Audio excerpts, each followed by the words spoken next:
जब से कांग्रेस अध्यक्ष की चर्चाएं हम लोगों ने मीडिया में शुरू की हैं, तब से आपके चैनल पर नहीं आ पाया, लेकिन लगातार 20-25 दिन से मैं कह रहा हूं कि कांग्रेस को अध्यक्ष मिलेगा तो दक्षिण भारत से मिलेगा। ये मैंने सभी चैनलों में, मेरा ख्याल है कि शायद मैं पहले दिन से ये कह रहा हूं। दूसरी चीज ये है कि सियासत में जो होता है वो दिखाई नहीं देता, और जो दिखाई देता है वो असल में होता नहीं है। और कम से कम 45 वर्षों की कांग्रेस पार्टी को कवरेज करने का अनुभव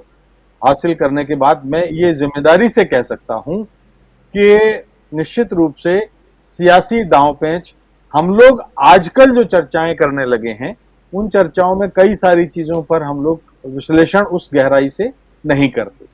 दक्षिण भारत, अभी इसलिए मैं दक्षिण भारत की बात कर रहा हूं क्योंकि अभी ये तय नहीं है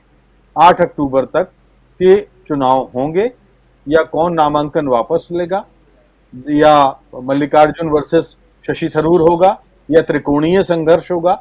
पर यह तो आपको मानना होगा कि एक पार्टी है जो लगातार महीने भर से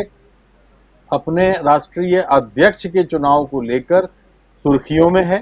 चर्चाओं में है, और इसलिए है क्योंकि चुनाव लोकतंत्र का बहुत ही सक्रिय और जीवंत हिस्सा है। बिना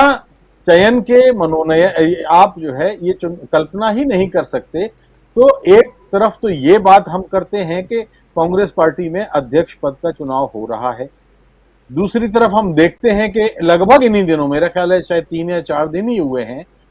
एक दूसरी राष्ट्रीय पार्टी ने अपने अध्यक्ष को एक फरमान निकाल के दूसरी पारी खेलने को दे दी। कोई नहीं जानता कि नामांकन भरा गया, नहीं भरा गया, किसने बैठक में तय किया, कहां बैठक में तय हुआ। तो दूसरी बात तो ये है। और तीसरी बात मैं ये कहूंगा कि देखिए, क्षेत्रीय दलों को आप देख लीजिए तो उनमें भी कौन सा लोकतांत्रिक प्रक्रिया से अध्यक्ष पद का चुनाव होता है। तो जब मतलब आप चाहे एनसीपी देख लीजिए, चाहे आप टीएमसी देख लीजिए, चाहे आप तेलंगाना वाली पार्टी को देख लीजिए, चाहे आप आंध्रा वाली पार्टी को देख लीजिए,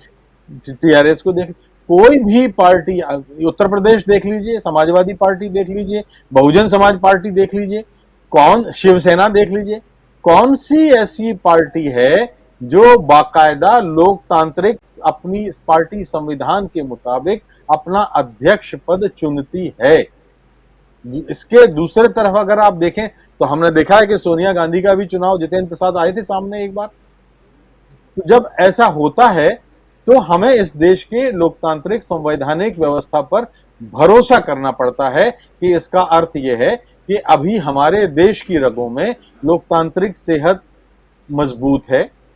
और स्वस्थ प्रक्रिया अभी भी बरकरार है। तो इस एक तो ये बात है। दूसरे दलों को अनुसरण करना चाहिए, करें ना करें उनकी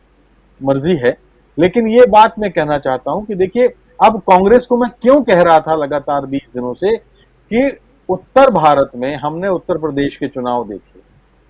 मध्य प्रदेश में हमने कांग्रेस की हुकूमत जाते देखी,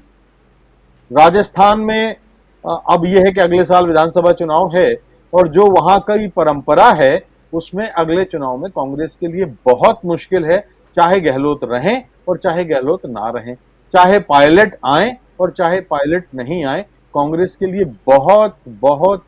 बहुत टेढ़ी खीर है राजस्थान में वापसी। तो अब अगर मध्य प्रदेश का नेता और राजस्थान का नेता आता और वो अगले साल आप ठीकरा फोड़ते कि भाई जिस पार्टी का राष्ट्रीय अध्यक्ष हाल ही में आया है और उन पार्टी में, उन प्रदेशों में तो कांग्रेस की हालत खस्ता हो गई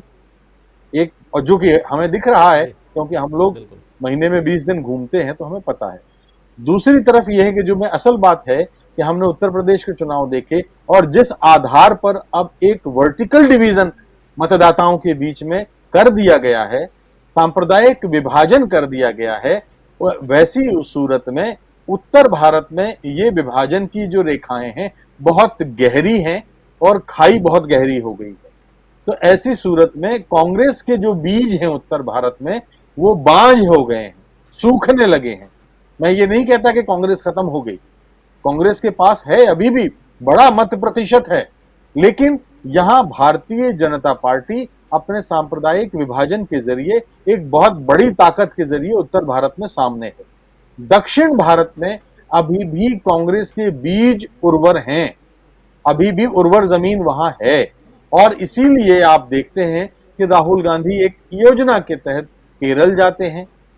आप ये देखते हैं कि रामेश्वरम से राहुल गांधी की भारत जोड़ो यात्रा होती है। आप ये देखते हैं कि आप दो नाम लिए जाते हैं और दोनों नाम बहुत ही अच्छे नाम हैं। तो कांग्रेस पार्टी अगर अपना जो नया अध्यक्ष है, राष्ट्रीय अध्यक्ष है, अगर दक्षिण भारत से चुनती है, तो मुझे लगता है कि जो उर्वर बीज जो पड़े हुए हैं, जिनको थोड़े से खाद पानी की आवश्यकता है, उसमें शायद 2024 के चुनाव में मुझे ऐसा लगता है कि कांग्रेस अपेक्षाकृत लाभ में रहेगी बनिस्बत उत्तर प्रदेश की। और दूसरी बात यह है कि देखिए, दक्षिण भारत में भी ये बात कही जाने लगी थी कि हमारा पार्टी में जो रिप्रेजेंटेशन है वो कम है। बहुत कई बार हम लोग अभी दिल्ली में लगातार अंदरूनी चर्चाओं में सुनते रहे हैं, देखते रहे हैं, दक्षिण भारत के नेताओं से बात करते रहे हैं, और जब प्रतिनिधित्व आप नहीं देंगे तो दक्षिण भारत के राज्यों में आपकी विधानसभाओं में और संसद में उपस्थिति भी कमजोर होगी। अदरवाइज आप देखें तो कई अध्यक्ष कांग्रेस पार्टी के रहे हैं। अगर मैं याद करूं तो श्रीनिवास अयंगर हैं, पट्टाभी सीतारमैया है, नीलम संजीव रेड्डी हैं, डी संजीवैया हैं, कामराज हैं, निजलिंगप्पा हैं, नरसिंह राव हैं, कितने नाम हैं जो दक्षिण भारत से लंबे समय तक, आखिरी बार 91 में जब नरसिंह राव अध्यक्ष हुए, तो पिछले 30 वर्षों से दक्षिण का प्रतिनिधित्व नहीं हो रहा था, और 30 वर्षों से उत्तर भारत में कांग्रेस की गाड़ी पटरी से उतरी हुई है या उतरती जा रही है धीरे धीरे धीरे। मध्य प्रदेश में सरकार का जाना भी इसी प्रक्रिया का एक हिस्सा है। तो ऐसी सूरत में जहां कम मेहनत में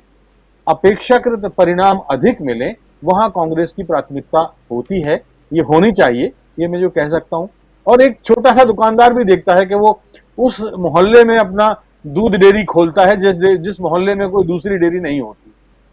तो दक्षिण भारत में भारतीय जनता पार्टी के लिए बहुत आसान नहीं है अभी भी। क्या तमिलनाडु में आप सोच लीजिए, आंध्रा में सोच लीजिए, आप यहां तक कि उड़ीसा, तो पूरब में है, उड़ीसा देख लीजिए, बंगाल में तो हमने देख ही लिया पूरब में, इधर आप कर्नाटक में जरूर थोड़ा सा भारतीय जनता पार्टी के लिए राहत भरा एक छींटा है, लेकिन उसके मुकाबले मल्लिकार्जुन अगर आते हैं वहां, तो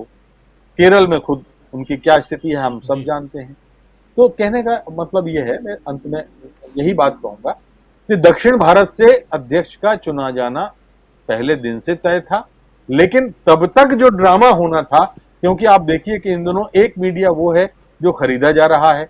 धन दिया जा रहा है, और दूसरा मीडिया वो है जो जिस तरह से मीडिया में अब लगातार भारत जोड़ो यात्रा और अब कांग्रेस पद का चुनाव, अभी आप देखिए कि लोकतांत्रिक प्रक्रिया के कितने अंग ऐसे आते हैं जो हमें देखने को मिलेंगे और जो मीडिया में चर्चा का विषय बने रहेंगे। ये एक बड़ी उपलब्धि फिलहाल कांग्रेस के लिए हो सकती है। जी राजीव।